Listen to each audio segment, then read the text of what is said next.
요한복음 강의 14번째 시간으로 하나님이 아들을 세상에 보내신 이유라는 제목으로 말씀을 보겠습니다. 성경에서 제일 유명한 구절이 있다라고 하면 바로 오늘 본문인 요한복음 3장 16절일 것입니다. 이 요한복음 3장 16절에는 성경 전체의 가장 핵심적인 메시지가 담겨 있습니다. 바로 가장 핵심적인 단어만 살펴보더라도 하나님의 사랑, 하나님의 아들 예수 그리스도, 믿음, 영생, 이것들이 바로 복음의 핵심적인 내용이죠. 그런데 이 요한복음 3장 16절은 이 16절 한 절만 따로 떼내 그 한 절만 존재하는 것이 아니라 바로 이 16절부터 21절이라고 하는 그런 맥락 가운데 또한 위치되어 있습니다. 바로 이 16절부터 21절까지의 말씀을 통해 하나님이 아들을 세상에 보내신 이유가 무엇인가 함께 살펴보고자 하는데요. 첫 번째로 세상을 구원하기 위해서입니다. 16절 상반절 말씀을 보겠습니다. 하나님이 세상을 이처럼 사랑하사 독생자를 주셨으니. 성경은 하나님이 세상을 사랑하셨다라고 이야기를 합니다. 특별히 성경에서 이 세상이라는 단어를 가장 많이 사용하는 사람이 요한입니다. 요한복음, 요한 1서에만 이 세상이라는 단어가 다른 곳에는 많이 나오지 않는데 거의 성경에 나오는 세상이라는 단어는 이 두 책에 거의 다 나오고 있죠. 그런데 여기 나오는 이 요한이 사용하는 세상이라는 이 단어도 약 세 가지 의미로 다른 의미로 사용됩니다. 첫 번째는 우리가 가장 일반적으로 알고 있는 눈에 보이지 않는 그런 영적 세계와 대조되는 눈에 보이는 세상을 이야기할 때 이 세상이라는 표현을 쓰죠. 그런데 가장 많이 나오고 있는 이 세상의 의미 중에 하나는 이 두 번째 의미인 하나님을 대적하는 이 세상의 세력을 의미할 때 세상이라고 이야기를 합니다. 우리도 가장 잘 알고 있는 너희가 이 세상을 사랑하지 말라라고 이야기할 때의 그 의미가 바로 이 두 번째 의미죠. 그런데 이 세상이라는 의미가 오늘 본문에서 사용될 때는 이러한 하나님을 대적하는 의미거나 혹은 눈에 보이는 이런 세상을 의미하지 아니하고 이 세상 속에 존재하는 하나님의 백성을 의미하는 의미로 특별하게 사용되어 있습니다. 바로 눈에 보이는 세상이긴 하지만 그 안에 하나님의 택함을 받은, 그래서 죄로 말미암아 하나님과 단절되어 있지만 하나님의 은혜를 받아 하나님과 회복될 사람들이 존재하는 세상 속의 세상을 의미하는 것이죠. 바로 하나님은 이 세상 가운데 자기 택할 자들을 미리 정하시고 그들을 향해 하나님의 사랑과 은혜를 베풀고 계신 것입니다. 그래서 성경은 하나님이 사람을 창세 전에 택하셨다라고 이야기를 하죠. 에베소 1장 4절입니다. 하나님께서 창세 전에 그리스도 안에서 우리를 택하사 우리로 사랑 안에서 그 앞에 거룩하고 흠이 없게 하시려고. 여러분, 하나님은 우리들을 미리 아시고 다 정하셨기 때문에 바로 그렇게 정함을 받은 자들이 하나님의 사랑을 받을 때 그 사랑에 반응하게 되어 있는 것이죠. 그렇기 때문에 성경은 하나님이 이렇게 택한 자들은 반드시 구원받게 된다라고 이야기를 합니다. 그래서 요한복음 10장 28절에서는 내가 그들에게 영생을 주노니 영원히 멸망하지 아니할 것이요 또 그들을 내 손에서 빼앗을 자가 없느니라. 하나님이 이렇게 정하신 사람들은 반드시 구원을 받게 될 뿐 아니라 또한 그 구원을 방해할 것이 아무것도 없다라고 이야기를 하는 것이죠. 바로 이 세상 안에 들어있는 우리들이 여기서 말하는 이 사랑을 받은 세상이라고 하는 것입니다. 이 세상은 결국 그러니까 성도들을 이야기하는 것이고요. 그래서 우리가 이렇게 택함을 받아 하나님의 사랑을 알고 그 사랑을 내가 감사하고 있다면 바로 하나님의 택함을 받은 그런 놀라운 은혜를 받은 자라고 하는 것이 증명되는 것이죠. 그런데 성경은 특별히 우리들을 구원하기 위해 하나님이 독생자를 보내셨다라고 이야기를 합니다. 성경에서 이 독생자는 특별히 예수 그리스도를 이야기하기도 하지만 바로 이 예수가 어떤 분이신가, 또 이 하나님이 자기 아들을 잃어버린 것이 얼마나 귀한 것인가를 보여주기 위해 이런 독생자라는 표현들을 자주 사용합니다. 물론 한글로 번역할 때는 예수 그리스도에게만 독생자라는 표현을 쓰지만 이 독생자라는 의미 자체가 그냥 외아들이라고 하는 뜻이에요. 그래서 성경에서 나인성 과부의 외아들이나 또 회당장 야이로의 이런 외동딸 또한 똑같이 헬라어로 읽으면 모노게네스라고 하는 하나밖에 없는 자식이라는 뜻입니다. 근데 성경에서 이렇게 하나밖에 없는 자식이라는 단어를 쓸 때는 그 아이가 죽거나 혹은 죽음이 임박한 상황을 이야기할 때만 사용하고 있습니다. 구약 성경에서도 가장 대표적인 사람이 바로 입다의 딸이죠. 입다라고 하는 사사가 있었는데 이 사사는 자기가 자기 족속으로부터 배척당해 떠돌며 불량배들을 모아 살아가고 있었습니다. 첩의 아들로 태어나서 인정을 받지 못했던 거죠. 그런데 이스라엘 백성들이 이렇게 암몬 족속으로 말미암아 공격을 당하고 나라가 완전히 망하게 생기니까 당시에 불량배들의 대장이었던 입다에게 도움을 요청합니다. 그랬더니 입다가 그들과 약속을 해요. 내가 너희를 이 환란에서 구원하면 나를 너희 대장으로 만들겠느냐? 바로 이스라엘 백성이 약속을 합니다. 근데 입다가 마음이 두려워졌어요. 이 암몬은 엄청난 강한 군대를 가지고 있습니다. 근데 내가 이렇게 불량배들 데리고 가서 싸워갖고 정말 이길 수 있을까? 자기 인생에서 인생 역전을 할 수 있는 기회잖아요. 자기를 배척하고 자기를 미워하던 자기 동족에게 자기가 다시 돌아가서 자기가 군림할 수 있는 이 놀라운 기회. 그래서 입다가 꾀를 냅니다. 근데 이 꾀가 바로 하나님을 잘못 알았기 때문에 생각해낸 그런 잘못된 꾀였죠. 바로 하나님과 이렇게 딜을 하기로 한 거예요. 하나님, 이 전쟁에서 승리케만 해주시면 내가 이 전쟁에서 승리하고 돌아갈 때 가장 먼저 나오는 바로 그것을 하나님께 번제로 드리겠습니다. 나를 승리케만 하면 그게 무엇이든 간에 그것을 하나님께 드리겠습니다. 입다는 그렇게 첫 번째로 뛰어나와 자기를 환영하는 것이 자기 종이거나 혹은 그냥 들짐 승리였으면 좋겠다라는 생각을 했을지 모르죠. 그런데 아니나 다를까 바로 입다의 외동딸이 그를 처음으로 맞이하여 나옵니다. 사사기 11장 34절입니다. 입다가 미스바에 있는 자기 집에 이를 때 보라 그의 딸이 소고를 잡고 춤추며 나와서 영접하니 이는 그의 무남 동료라.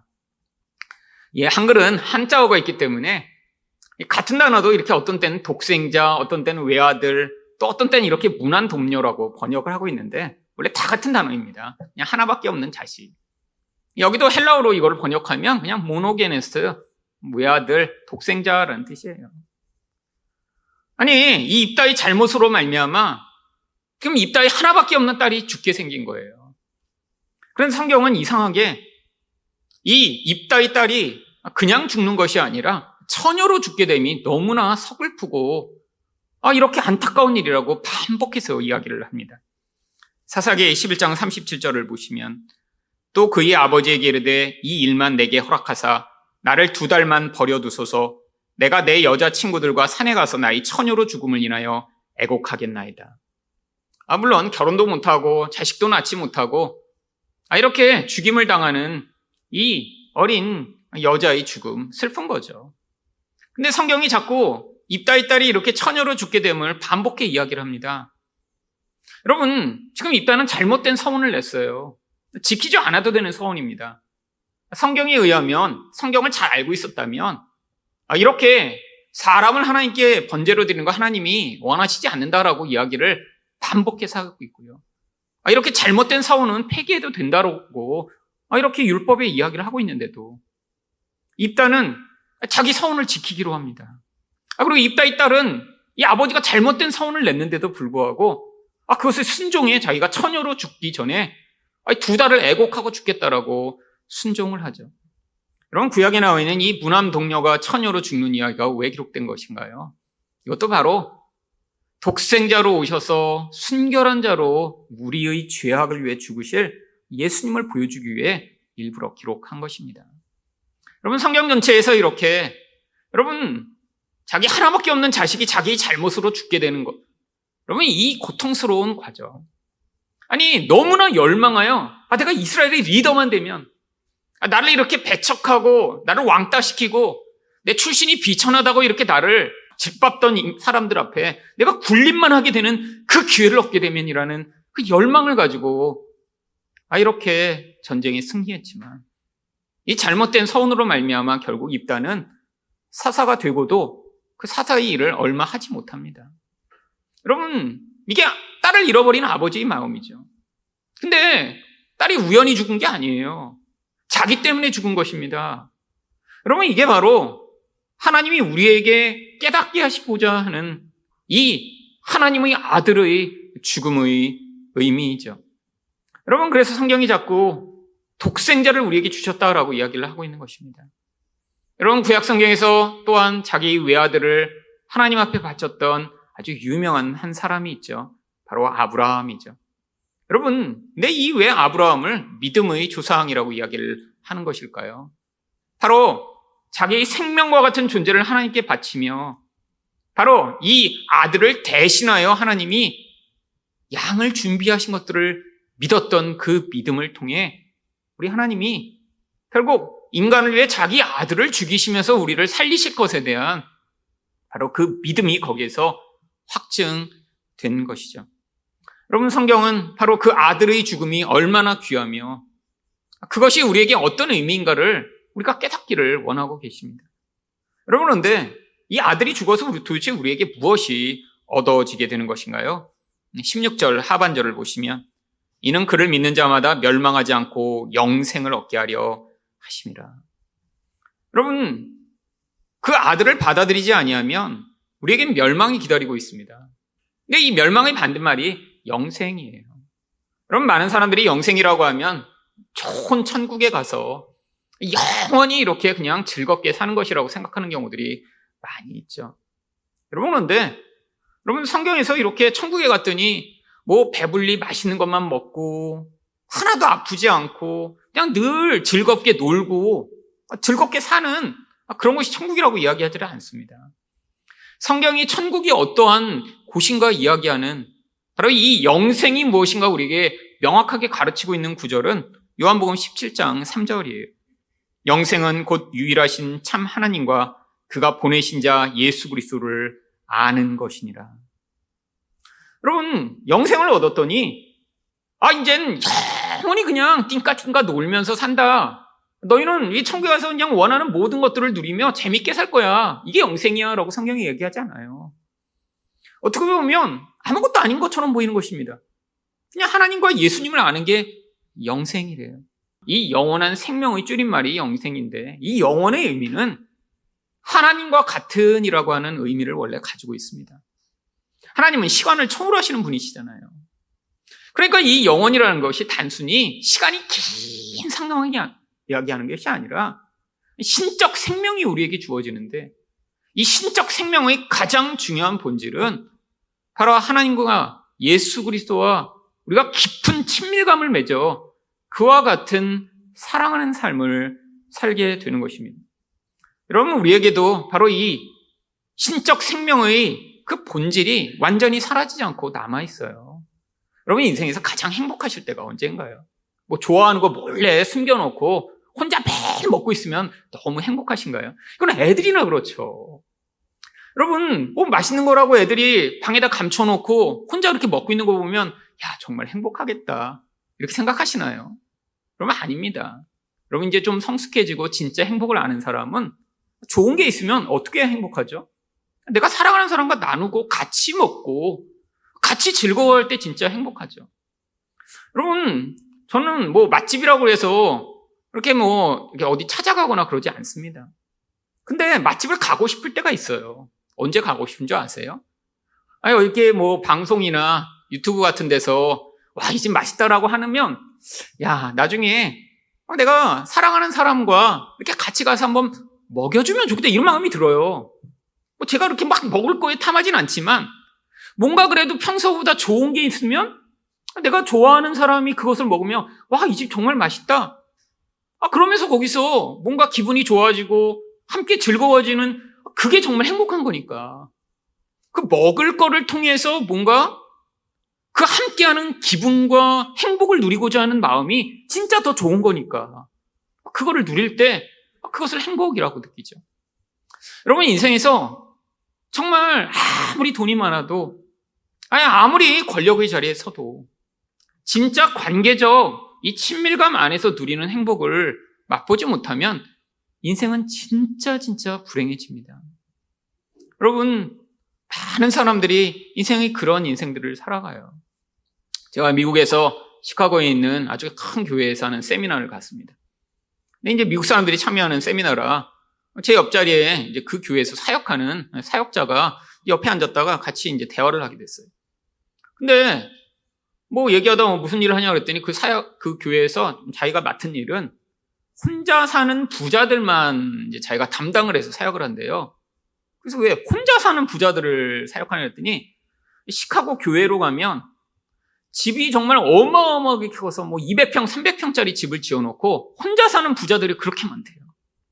근데 이 혼자 사는 부자들이 혼자 그 넓은 집에 살다가 외로워서 자살하고 알코올 중독에 걸리고 마약에 빠져있는 사람들이 너무 많아서 그 사람들만 따로 상대하는 사역자가 팀이 따로 있다는 거예요. 한 7명 정도가. 깜짝 놀랐어요. 왜 그렇게 되냐 그랬더니 그렇게 시카고 교회에 넓은 집을 갖게 될 정도로 되려면 원래는 시카고 시내에서 아주 열심히 일해갖고 돈을 모아야 그렇게 몇백만 달러짜리 집을 살 수 있대요. 근데 20년, 30년 그렇게 일을 해서 집도 큰 거를 사고 이렇게 떵떵거리고 살게 됐는데 그렇게 딱 되고 나면 대부분 이혼을 한다는 거예요. 자녀들은 이미 장성해서 다 떠나버리고. 그래서 혼자 남게 된 사람들이 그렇게 많대요. 근데 이 사람들이 이렇게 나중에 돈은 많고 집은 크고 혼자 됐는데 너무 공허한 나머지 너무 많이 자살하고 너무 많이 정말 비참한 사람을 살아서 교회에서 아예 팀을 만들어서 정기적으로 그 사람들을 신방하고 케어한다는 거예요. 여러분, 이게 현실입니다. 여러분, 나중에 뭐가 많아지면 뭐예요? 함께 나눌 사람이 없고 함께 그 기쁨을 공유할 사람이 없이 나 혼자 존재한다면요.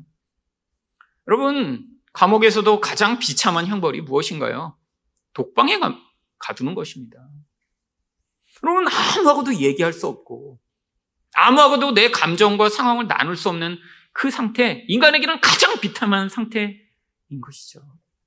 여러분, 원래 그래서 인간은 이 관계가 회복될 때 기쁘고 즐겁고 행복하고 만족하게 되어 있어요. 여러분, 근데 문제가 무엇이죠? 이 깊은 관계로 가기 위해서는 높은 장벽을 넘어야 돼요. 어떤 장벽인가요? 바로 죄성이라고 하는 장벽이죠. 이기성이라고 하는 장벽이죠. 여러분, 관계가 깊어지기 위해서는 결국 이 이기성이라는 장벽을 넘지 않으면 결국 어느 순간에 서로의 그 관계가 더 이상 발전되지 않고 악화되는 경우가 아주 상당히 많이 있습니다. 여러분, 결혼 그렇죠. 자녀 양육 그렇죠. 아니, 누군가 친밀해지면 반드시 나타나는 문제가 무엇인가요? 다른 사람이 자기를 이용하려고 하고 나를 배려하지 않을 때 거기서 관계는 멈추게 되죠. 여러분, 하나님과의 관계도 마찬가지입니다. 여러분, 하나님과 처음에는 참 좋죠. 예배 드리는 것도 좋고 찬양하는 것도 좋고 말씀도 새로운 말씀을 듣는 게 좋은데 어떤 순간인가 그 관계가 더 이상 발전되지 않는 상황이 존재합니다. 이게 무엇인가요? 지금 이 자기 중심성이라는 죄성이 표출되는 그 죄성이 관계를 막아버려서 그렇습니다. 여러분, 바로 이 문제가 예수 그리스도가 해결하시고자 하는 거예요. 여러분, 세상의 모든 종교는 다 신을 추구합니다. 여러분, 그런데 기독교와 유일하게 다른 점이 바로 다른 모든 신들은 이 인간의 욕망을 해결해주는 결국 우상에 지나지 않는다는 것이죠. 이 근원이 되는 죄를 해결할 수 있는 그런 신은 존재하지 않아요.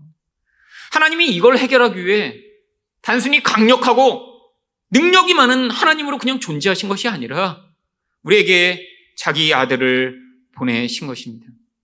여러분, 그래서 하나님과의 이 관계가 점점 깊어지면 우리 안에 이 죄성이라고 하는 허들을 넘어서게 되면 그래서 우리 안에서 점차 우리가 하나님 말고 다른 것들을 의존하며 하나님과의 관계를 깨트리는 이 자리로부터 점점 변화가 나타나게 되어 있죠. 여러분, 우리 안에 있는 이 깊은 자기중심적 죄성은 반드시 욕망과 두려움이라는 형태로 표출되게 되어 있습니다. 여러분, 인생 가운데 우리를 진짜 고통하게 만든 게 정말 우리 안에서 끊임없이 솟구쳐 나오는 이 욕망과 두려움이죠. 여러분, 아무리 좋은 거를 가져도, 아니 내가 원하던 그런 삶을 가도 거기서 그 욕망이 만족되는 경우는 없습니다. 여러분, 인생이라는 게 하나를 얻었다고 해결되나요? 하나를 얻으면 또 다른 걸로 갖고 싶어요. 금방 지루해집니다. 또 다른 걸 얻으면, 또 다른 자리에 가면 뭔가 해결될 것 같은 끊임없는 갈망이 있어요. 여러분, 원하던 것이 강렬하면 강렬할수록 그 허무감은 더 커지게 되어 있습니다. 여러분, 많은 사람들이 원하는 그것, 그 자리, 그런데 가보면 아무것도 아니에요. 여러분, 저는 대학교만 들어가면 정말 인생이 이제 그냥 그때부터 그냥 그냥 모든 갈망이 사라지고 괜찮을 줄 알았어요. 근데 재수까지 했습니다. 갈망이 더 커졌죠.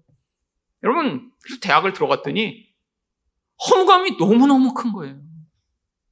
여러분, 그 허무감이 거의 2년을 갔습니다. 2년을.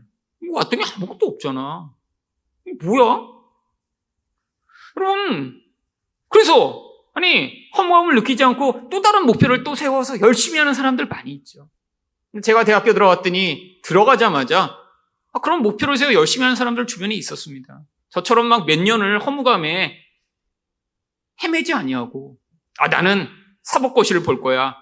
나는 뭐 언론사에 취직할 거야. 그때부터 열심히 달려가는 사람들이 있더라고요.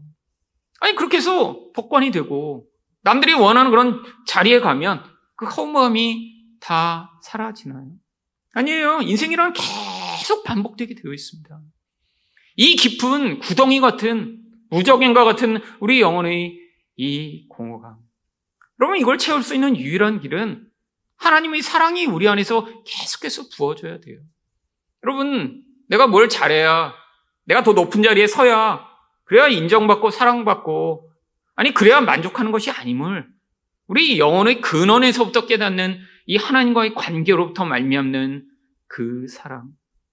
여러분, 이 사랑이 채워지지 않으면 사람들은 끊임없이 그 하나님을 대체할 무엇으로 내가 더 사랑받고 더 멋진 존재가 되고 세상에서 나의 욕망을 이루기 위해 몸부림치게 되어 있습니다. 여러분, 그런 가장 대표적 대상이 무엇인가요? 바로 돈이죠. 여러분, 이 돈은 사람에게 전능감을 가져옵니다. 눈에 보이는 세상에서 마치 자기가 전능한 존재인 것처럼 착각하게 만들어요. 여러분, 전능감이 무엇이죠? 사람과 환경을 내가 원하는 욕구대로 좌지우지할 수 있는 힘이죠. 여러분 세상 사람들을 위해서 돈에 그렇게 열광하는 거예요. 하나님과 같은 맛을 한번 보려고요. 여러분, 돈만 있으면 환경을 바꿀 수 있습니다.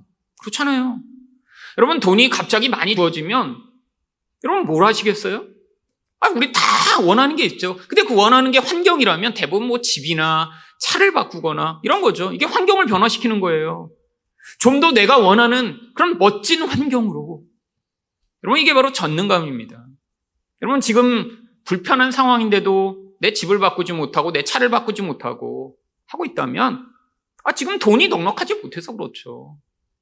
여러분, 그런데 돈이 정말 많다면 또 내 주변에 있는 사람을 바꿀 수 있잖아요. 여러분, 대부분 직장에 들어가서 힘든 게 왜 그렇죠? 돈이 넉넉하게 많지 않아서 그렇죠. 거기서 주는 월급을 꼬박꼬박 받아야 사니까. 내가 만약에 지금 몇백억의 돈이 있다면 여러분, 남이 직장에 들어가서 이렇게 매달 주는 월급을 몇백만 원 받아가며 직장에 다닐 필요가 있나요? 정말 마음에 안 드는 그 부장님한테 네 부장님 감사합니다. 머리 숙일 필요가 없죠. 여러분, 주변에 있는 사람들이 달라집니다. 내가 이젠 머리를 굽신거릴 필요가 없어요. 아마 돈이 많은 사람들에게는 많은 사람들이 머리를 굽신거리며 그게 복종하겠다고 찾아오겠죠. 이게 사람들이 느끼는 그 전능감의 모습입니다.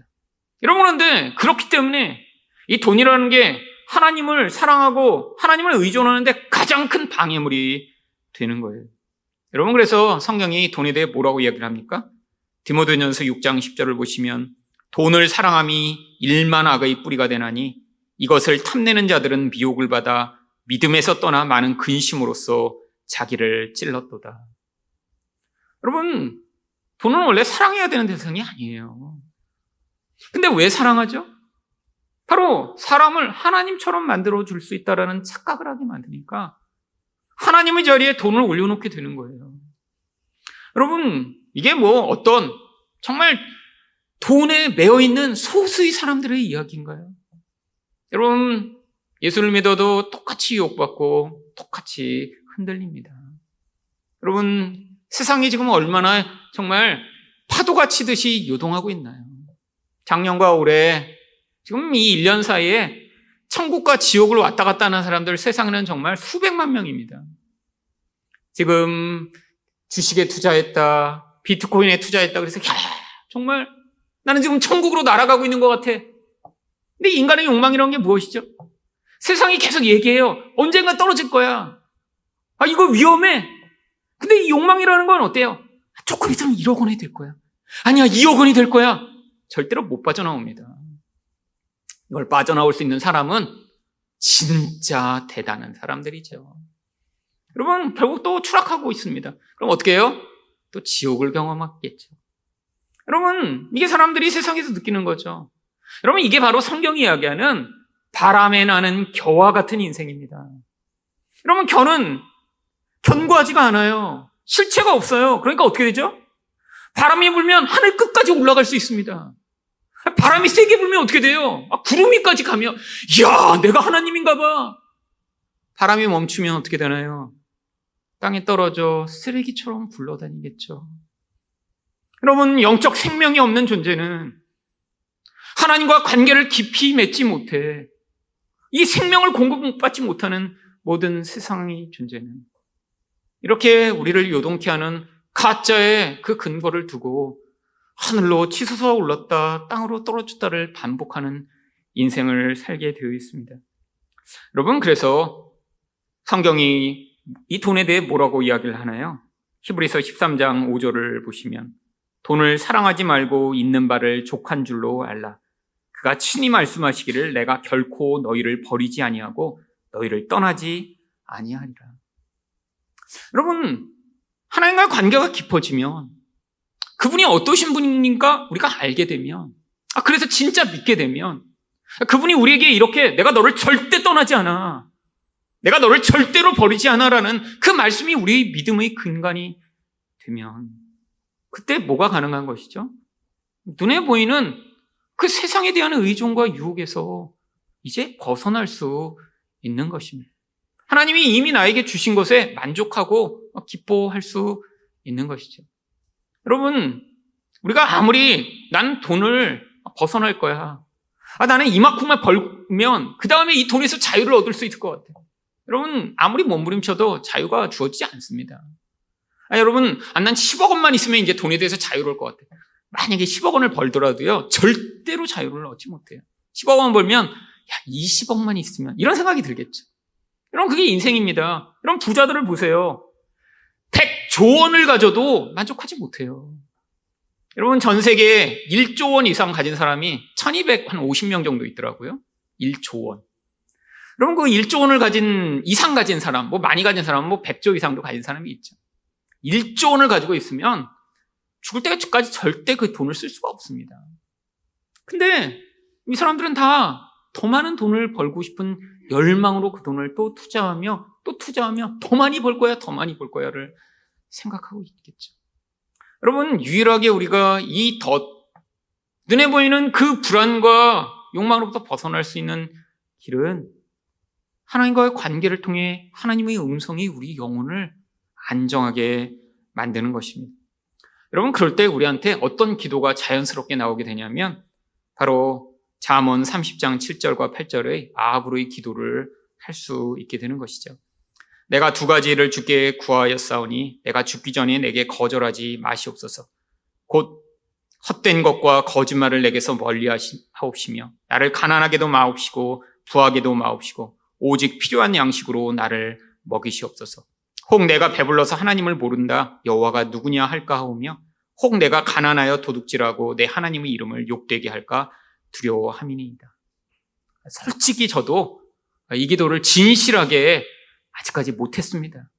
했다가 진짜 이루어질까 봐 정말 부하기도 말고 가난하기도 말고 맨날 먹을 것만 주시옵소서.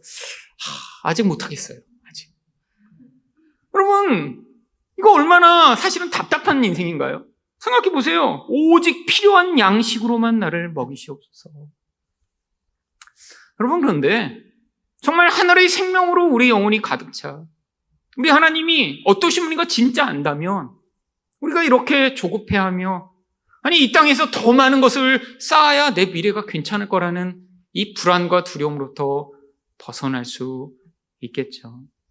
여러분, 어쩌면 이 땅에서 눈에 보이는 것 때문에 유동하고 누군가 돈을 벌었다라고 그러면 질투가 나며 아니 나는 내 미래가 정말 이렇게 갖고 살 수는 있을까라는 두려움이 여러분을 지배하고 계시다면 지금 하나님과 예수 그리스도로 말미암는 이 친밀한 관계를 통한 영생을 아직 충만하게 누리지 못하고 있는 상태이신 것입니다. 여러분, 내가 하나님을 더 깊이 알아. 정말 눈에 보는 것을 사랑하는, 의존하는, 그것으로 나로의 두려움을 벗어나고자 하는 이 자리로부터 벗어나게 해달라는 이런 기도를 하실 수 있는 여러분 되시기를 축원드립니다. 두 번째로 하나님이 아들을 세상에 보내신 이유는 무엇인가요? 세상을 심판하기 위해서입니다. 17절 말씀입니다.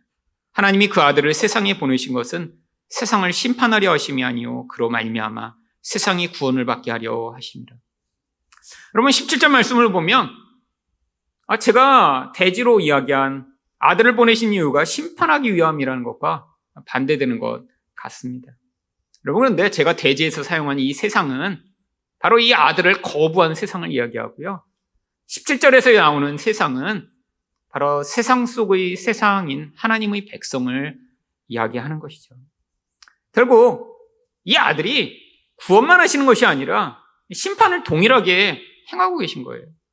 세상 속에 존재하는데 그 아들을 받아들이는 자는 구원을 받게 되지만 세상 속에 존재하는데 그 아들을 거부하는 자들은 결국 심판으로 갈 수밖에 없는 것이죠.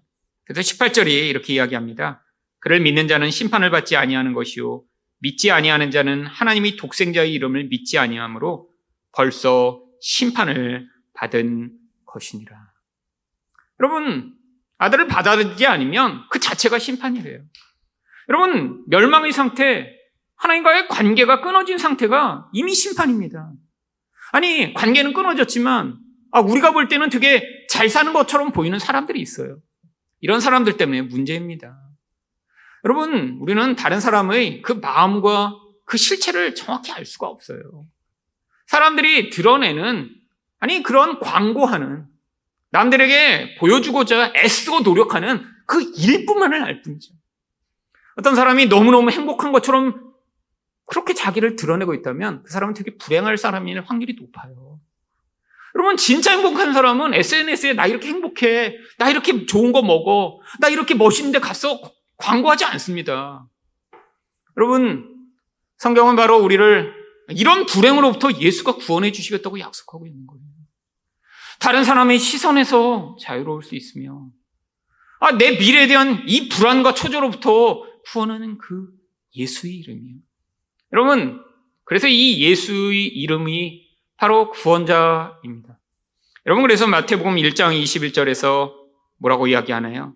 아들을 낳으리니 이름을 예수라 하라. 이는 그가 자기 백성을 그들의 죄에서 구원할 자이십니다. 여러분, 인생의 진짜 불행의 이유는 우리가 뭔가를 너무 적게 가졌거나 주변에 있는 다른 사람 때문이 아닙니다. 여러분, 죄가 진짜 우리를 힘들고 고통하게 만드는 거죠. 이 인간 안에 있는 이 무서운 죄요. 여러분, 죄는 죄대로 그냥 존재하지 않습니다. 계속해서 다양한 결과물들을 만들어내죠. 인간을 끊임없이 욕망에 시달리게 만들고 두려움에 사로잡히게 만들고 수없이 많은 부산물들을 만들어내죠. 여러분, 이 죄가 원인임을 깨닫지 못하면 결국 인간은 반드시 다른 데서 원인을 찾게 돼 있죠. 여러분, 인간은 계속 불행하고 고통을 겪을 수밖에 없습니다. 그래서 살면서 난 문제가 없어, 난 늘 행복해, 이런 사람이 누가 있어요? 여러분, 그런데 이 죄라고 하는 영적이고 눈에 보이지 않는 이 원인을 발견하지 못하면 반드시 다른 사람을 탓하거나 환경을 탓하게 되어 있습니다. 이 사람에 대한 탓을 원망이라고 하죠. 환경에 대한 탓을 불평이라고 하죠. 여러분, 결국 이 원망과 불평은 지금 죄를 죄로 받아들이지 않고 있음을 보여주는 증거죠. 여러분, 밖에서 찾지 못하면 자기 안에서 자꾸 문제의 원인을 찾는 사람이 있습니다. 내가 이게 없어서, 내가 이게 부족해서, 내가 남처럼 되지 못해서. 결국 원망의 그 화살이 자기에게로 가면 이러면 끊임없는 비교의식에 시달리게 돼 있어요. 나보다 잘난 사람을 보며 똑똑하고 멋지고 행복해 보이는 사람을 보며 더 불행으로 빠져가게 되죠. 여러분, 근데 이게 계속되면 나중에는 그 화살을 하나님에게 돌리게 됩니다. 아니, 하나님을 안 믿는 사람은 세상을 향해 탓하게 되죠. 여러분, 이게 극단으로 간 경우가 바로 묻지마 범죄를 저지르는 사람들이라고 해요. 여러분, 대부분 묻지마 범죄로 모르는 사람은 칼을 찌르고 방화를 하는 사람들을 만나보면 그들의 근원 안에는 내가 이렇게 된 거는 세상 때문이야라는 이런 아주 무시무시한 근원적 그 모습을 가지고 있다라고 하죠. 여러분, 이게 우리의 모습 아닌가요? 여러분 안에 진짜 불행의 이유가 드러나지 않은 여러분의 죄 때문인데 아직도 주변에 있는 사람을 탓하거나 나의 무능을 탓하거나 심지어는 하나님을 향해 손가락질을 하고 계신 건 아닌가요? 여러분, 이 죄의 가장 무서운 속성 중에 하나가 뭔지 아세요? 여러분, 죄가 깊을수록 그 죄가 자신에게는 절대로 보이지 않는다라고 하는 사실입니다. 여러분, 가장 무서운 죄를 저지른 사람들이 가장 남 탓을 많이 해요. 여러분, 그래서 연쇄 살인범들이 대부분 남 탓을 합니다. 수십 명 죽여놓고 나중에 꼭 뭐라고 하냐면 다른 사람들 때문에 내가 그들을 다 죽인 거라고. 여러분, 이런 이야기를 하는 게 이 죄의 무서운 속성이죠. 여러분, 그래서 하나님이 우리들에게 이 예수 그리스도가 우리 구원자심을 받아들이도록 하시기 위해 꼭 하시는 과정이 우리 영혼에 깊숙이 숨겨져 있는 이 죄성의 본질을 어떤 상황들을 향해 통해 계속해서 토해내도록 하십니다. 여러분, 바로 민수기의 이스라엘 백성들이 이런 과정을 겪었죠. 민수기 21장 4절을 보시면 백성이 호르산에서 출발하여 홍해길을 따라 에돔 땅을 후회하려 하였다가 길로 말미암아 백성의 마음이 상하니라. 지금 민수기에서 이스라엘 백성들이 끊임없이 광야를 40년 동안 떠돌았어요. 이제 40년이 다 됐습니다. 이제 가나안 땅으로 올라가기만 하면 돼요. 여러분, 걸어 올라가면 일주일이면 올라가는 길인데 하나님이 그 길로 가지 말라고 하셨어요. 이쪽 길로 돌아서 이렇게 가라고 하셨어요. 근데 이쪽은 길이 아주 좋아요. 그냥 쭉 올라가서 일주일이면 올라가는 길인데 이쪽에 길이 없는 광야길을 또 돌아서 이쪽으로 올라가라고 하세요. 거기는 길은 나쁘고 햇볕은 뜨겁고 힘든 길입니다. 사람들이 불평과 원망을 막 쏟아내기 시작했죠. 여러분, 원망과 불평의 내용이 뭔지 보세요. 민수기 21장 5절입니다. 백성이 하나님과 모세를 향하여 원망하되 어찌하여 우리를 애굽에서 인도하여 이 광야에서 죽게 하는가? 이곳에는 먹을 것도 없고 물도 없도다. 우리 마음이 이 하찮은 음식을 싫어하노라. 여러분, 하나님 원망하죠? 모세 원망하죠? 음식 가지고 불평하죠? 하나님이 주신 하늘의 음식을 가지고 하찮은 것이라고 폄하하기 시작하죠. 여러분, 근데 이게 인간의 본질입니다. 결국 죄의 본질을 자기 안에서 발견하지 못하면 끊임없이 외부에 있는 어떤 대상을 문제의 원인으로 찾아 공격하지 않으면 못 견뎌요. 여러분, 그때 하나님이 어떤 일을 행하시나요? 민수기 21장 6절입니다. 여호와께서 불뱀들을 백성 중에 보내어 백성을 물게 하심으로 이스라엘 백성 중에 죽은 자가 많으니라. 여러분, 하나님이 불뱀을 보내십니다. 이 불뱀은 특정한 뱀 종류가 아니고 뱀이 물면 독이 너무 강해서 몸이 42도, 43도, 44도 계속 열이 올라가다 터져 죽는 그런 맹독성 코브라를 이 불뱀이라고 부르는 거예요. 근데 왜 하필이면 불뱀을 보내셨을까요? 인간은 원래 영적으로 뱀에게 물려 영혼 안에 독을 품고 살아가는 존재니까. 창세기에서 바로 옛뱀이라고 불리기에는 마귀에게 물려서 우리 영혼 안에 이렇게 하나님도 원망하고 사람이 있으면 깨물고 환경에 대해 불평하고 끊임없이 누군가를 내가 깨물고 죽이지 않으면 못 사는 존재니까요. 여러분, 우리 인생이 이렇게 고통스러운 진짜 이유가 뭐죠? 누군가 자꾸 깨물어서 그런 거 아닌가요? 여러분, 집에서 많이 깨물리시죠? 근데 대단하세요. 깨물려도 이렇게 우리가 그냥 멀쩡하게 살아있어요. 여러분, 심하게 깨물린 사람 중에는 상처 입은 사람들 많습니다. 여러분, 대부분 누가 깨무나요? 가까운 사람이 깨물죠. 그냥 깨무나요? 눈을 부라리며 소리를 지르며 빡! 깨물죠. 여러분, 깨물려서 마음 아프고 화나고 죽을 것 같은 때가 얼마나 많으세요? 여러분, 이게 우리의 본질이에요. 어떤 본질이에요? 뱀 같은 본질이에요. 여러분, 진짜 뱀에 물려서 그렇게 아픈지 모르겠어요. 여러분, 근데 사람에게 깨물리면 얼마나 아픈가요? 여러분, 몇 년이 지나도 회복 안 되는 경우가 많습니다. 말 한마디로 깨물렸는데 몇 년 동안 회복이 안 되고 아픈 경우 많아요. 영혼 안에 그 상처가 너무 가득해.